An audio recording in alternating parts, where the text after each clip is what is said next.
Hello, my name is Gav Cross, and I'm a storyteller. But I like to read stories as well, supernatural stories. And I do every Monday on Twitch live, and that's what I'm doing now. But I also pop it on YouTube. Content warning, I'm going to show you a picture of a spider. If you don't like looking at pictures of spiders, look away now.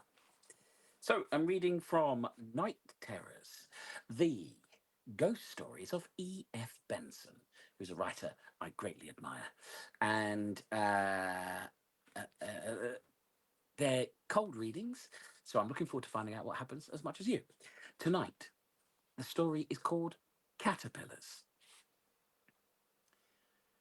I saw a month or two ago in an Italian paper that the Villa Cascana, in which I once stayed, had been pulled down, and then a manufactory of some sort was in process of erection on its site.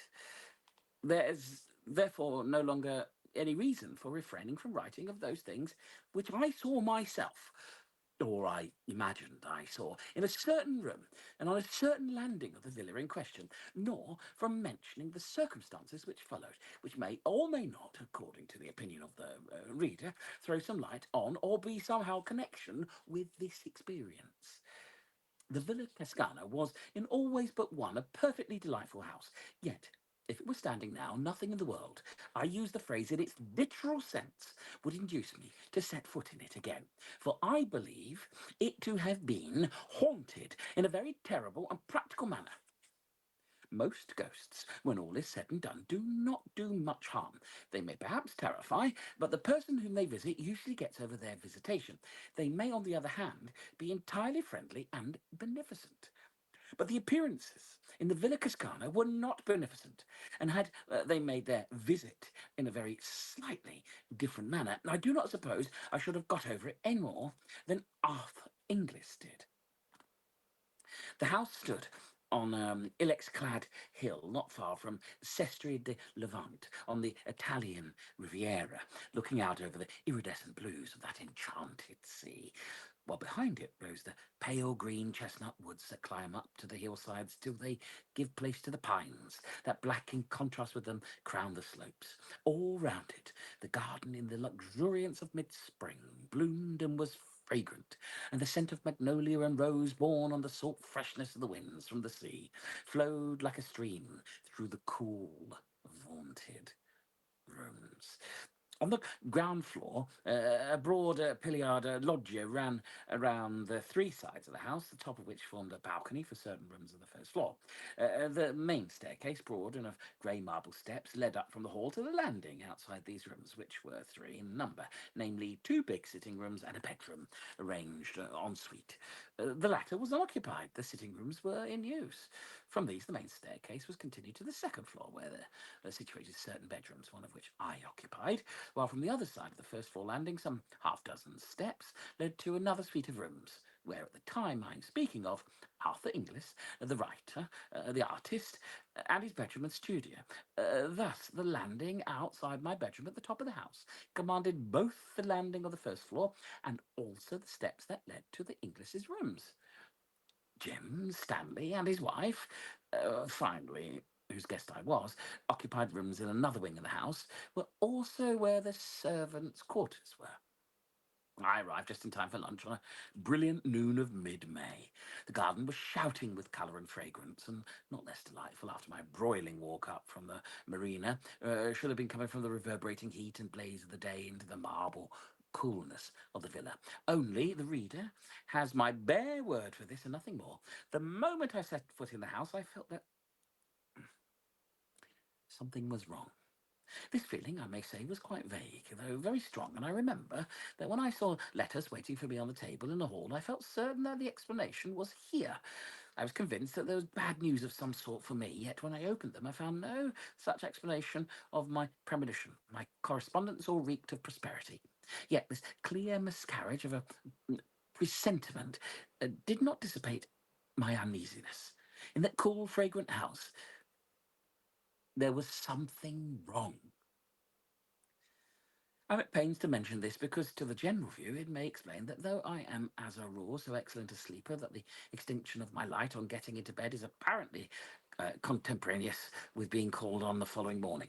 I slept very badly on my first night in Villa Cascana. It may also explain the fact that when I did sleep, if it was indeed in sleep that I saw what I thought I saw, I dreamed in a very vivid and original manner.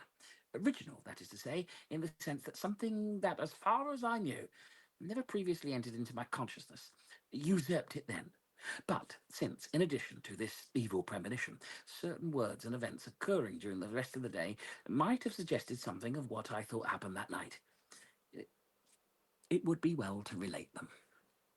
After lunch, then, I went round the house with Mrs. Stanley, and during our tour she referred, it is true, to the unoccupied bedroom on the first floor, which opened out of the room where we had lunched. We left that unoccupied, she said, because Jim and I have a charming bedroom and dressing room, as you saw, in the wing. And if we used it ourselves, we should have to turn the dining room into a dressing room and have our meals downstairs. As it is, however, we have our little flat there. Arthur Inglis has his little flat in another passage, and I remembered, aren't I extraordinary, that you once said that the higher up you are in a house, the better you are pleased. So I put you at the top of the house instead of giving you that room. It is true that a doubt, vague as my uneasy premonition, crossed my mind at this. I did not see why Mrs. Stanley should have explained all this if there had not been more to explain. I allow, therefore, that the thought that there was something to explain about the unoccupied bedroom was momentarily present to my mind. The second thing that may have borne on my dream was this. At dinner, the conversation turned for a moment on ghosts. Inglis, with the certainty of conviction, expressed his belief that anybody who could possibly believe in the existence of supernatural phenomena was unworthy of the name of an ass. The subject instantly dropped. As far as I can recollect, nothing else occurred or was said that could bear on what follows. We all went to bed rather early, and personally I yawned my way upstairs, feeling hideously sleepy. My room was rather hot, and I threw all the windows wide, and from without poured in the white light of the room and the love song of many nightingales. I undressed quickly and got into bed, and though I had felt so sleepy before, I now felt extremely wide awake. But I was quite content to be awake. I did not toss or turn. I felt perfectly happy listening to the song and seeing the light. Then, it is possible I may have gone to sleep. What follows may have been a dream. I thought, anyhow, that after a time the nightingale ceased singing and the moon sank.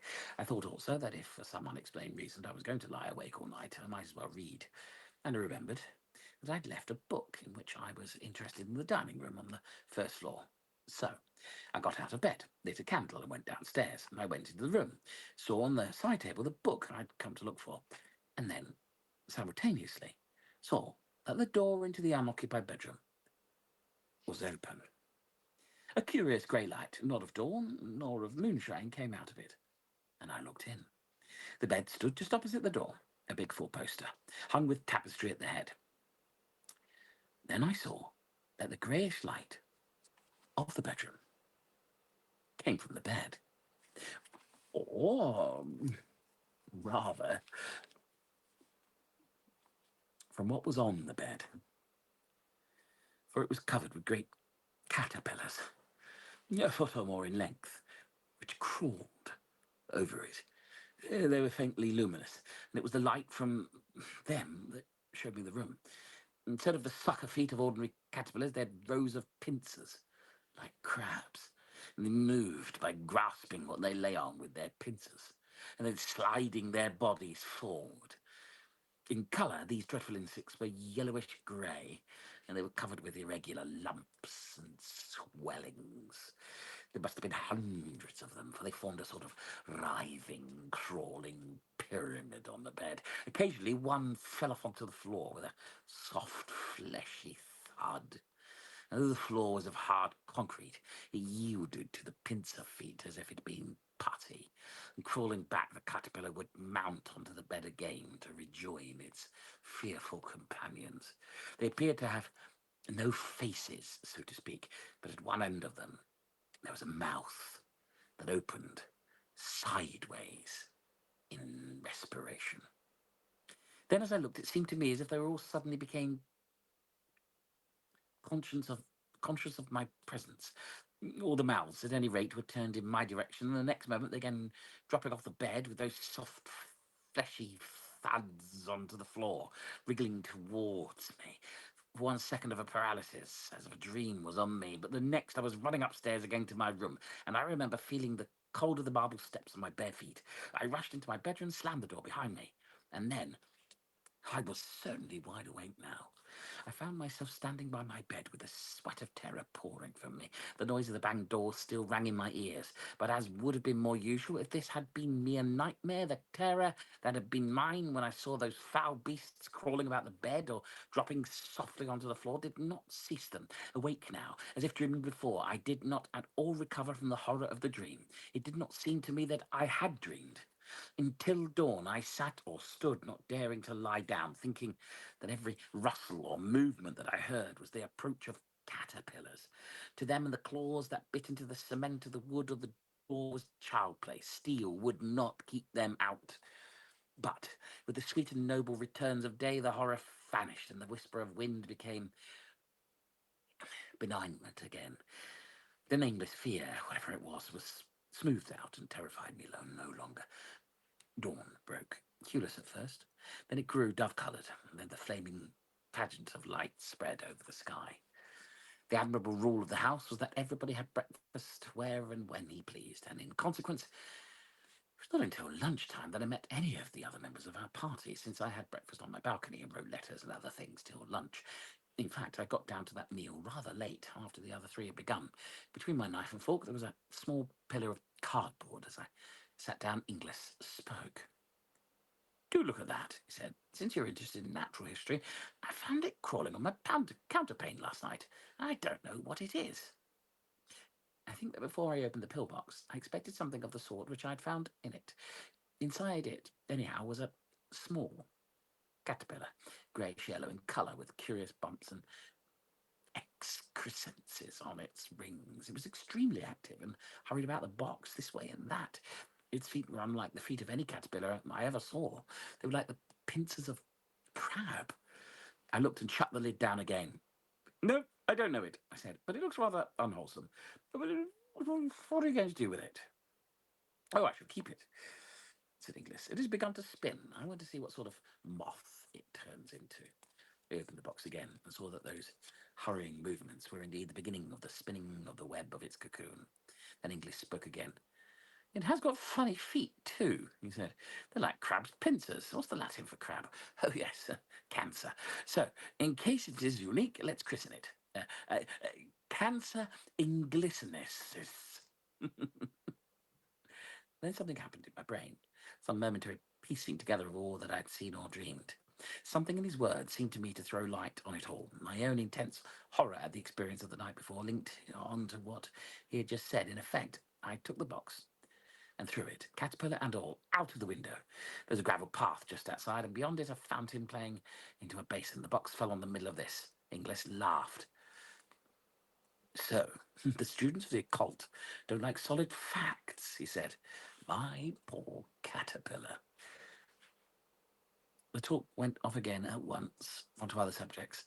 I've only given in detail as they happen these trivialities in order to be sure myself that I've recorded everything that could have borne on occult subjects or on the subjects of caterpillars. But at the moment, when I threw the pillbox onto the fountain, I lost my head.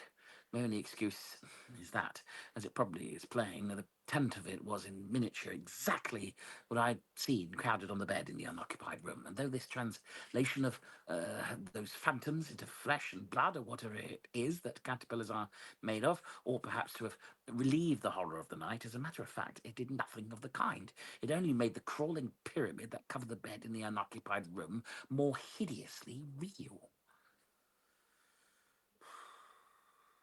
After lunch, we spent a lazy hour or two strolling about the garden or sitting in the loggia, and it must have been about 4 o'clock when Stanley and I started off to bathe down the path that led by the fountain into which I'd thrown the pillbox. The water was shallow and clear, and at the bottom of it I saw its white remains. The water has disintegrated the cardboard and had become no more than a few strips and shreds of sodden paper. The centre of the fountain was a marble Italian Cupid, which squirted the water out of a wineskin held under its arm, and crawling up its leg was the caterpillar. Strange and scarcely credible as it had seemed, it must have survived the falling to bits of its prison and made its way to shore, and there it was, out of arm's reach, waving this way and that as it evolved its cocoon. Then, as I looked at it, it seemed to me again that, like the caterpillar I had seen last night, it saw me, and breaking out of the threads that surrounded it, crawled down the marble leg of the Cupid and began swimming like a snake across the water of the fountain towards me. It came with extraordinary speed. The fact of a caterpillar being able to swim was new to me, and in another moment was crawling up the marble lip of the basin. Just then, Inglis joined us. Why, if it isn't old Cancer Inglisinensis again, he said, catching sight of the beast. What a tearing hurry it is in. We were standing side by side in a path when the caterpillar advanced to within a yard of us. It stopped and began waving again, as if in doubt as to the direction into which it should go. Then it appeared to make up its mind and crawled onto Inglis's shoe. It likes me best, he said, but I don't really know that I like it, and it, as it won't drown, I think perhaps. He shook it off his shoe onto the gravel path and trod on it. All afternoon, the air got heavier and heavier, with the sirocco that was without doubt coming up from the south. And that night again, I went up to bed feeling very sleepy. But below my drowsiness, so to speak, there was the consciousness, stronger than before, that there was something wrong in the house, that something dangerous was close at hand. But I fell asleep at once. And how long after I do not know, either woke or dreamed I woke, feeling that I must get up at once, or I should be too late. Then, dreaming or awake, I lay and fought this fear, telling myself that I was but the prey of my own nerves, disordered by sirocco or whatnot. At the same time, quite clearly knowing, in another part of my mind, so to speak, that every moment's delay added to the danger. At last, this second feeling became irresistible, and I put on coat and trousers and went out of my room to the landing. And then I saw that I'd already delayed too long, and that I was now too late. The whole of the landing of the first floor below was invisible under the swarm of caterpillars that crawled there. The folding doors into the sitting room from which opened the bedroom where I'd seen them last night were shut, but they were squeezing through the cracks of it, dropping one by one through the keyhole, elongating themselves into mere string as they passed, growing fat and lumpy again on emerging. Some, as if exploring, were nosing around the steps into the passage at the end of which were the Inglis's rooms. Others were crawling up on the lowest step of the staircase that led up to where I stood. The landing, however, was completely covered with them, and I was cut off. And of the frozen horror that seized me when I saw that, I can give no idea in words. Then at last, a general movement began to take place, and they grew thicker on the steps that led to Inglis's room. Gradually, like some hideous tide of flesh, they advanced along the passage, and I saw the foremost, visible by the pale grey luminousness that came from them, reach his door. Again and again I tried to shout and warn him, in terror all the time that they would turn at the sound of my voice and mount my stair instead. But for all my efforts, I felt that no sound came from my throat. They crawled along the hinge crack of his door, and passing through as they had done before, and still I stood there making impotent efforts to shout to him, to bid him escape while there was time. At last the passage was completely empty. They'd all gone. And at that moment I was conscious for the first time of the cold of the marble landing on which I stood barefooted. The dawn was just beginning to break in the eastern sky. 6 months after, I met Mrs. Stanley in a country house in England. We talked on many subjects. At last she said, I don't think I've seen you since I got that dreadful news about Arthur Inglis a month ago. I haven't heard, said I. No? He's got cancer. They don't even advise on operation. There is no hope of a cure. He's riddled with it, the doctors say. Now, during all these 6 months, I do not think a day has passed on which I had not had in my mind the dreams, whatever you like to call them, which I had seen in the Villa Cascana. It's awful, is it not? She continued. And I feel I can't help feeling that he may have caught it at the villa, I asked. She looked at me in blank surprise. Why did you say that? She asked. How did you know? Then she told me, in the unoccupied bedroom a year before, there'd been a fatal case of cancer. She had, of course, taken the best advice and been told that the utmost dictates of prudence would be obeyed so long as she did not put anybody to sleep in the room, which had also been thoroughly disinfected and newly whitewashed and painted. But Catterpillars by E.F. Benson. Warning, spiders coming. From Night Terrors, the ghost stories of E.F. Benson. I do hope that no slathering, crab-pincered caterpillars slop their distended bodies off the edge of the spare bed for you. Good night.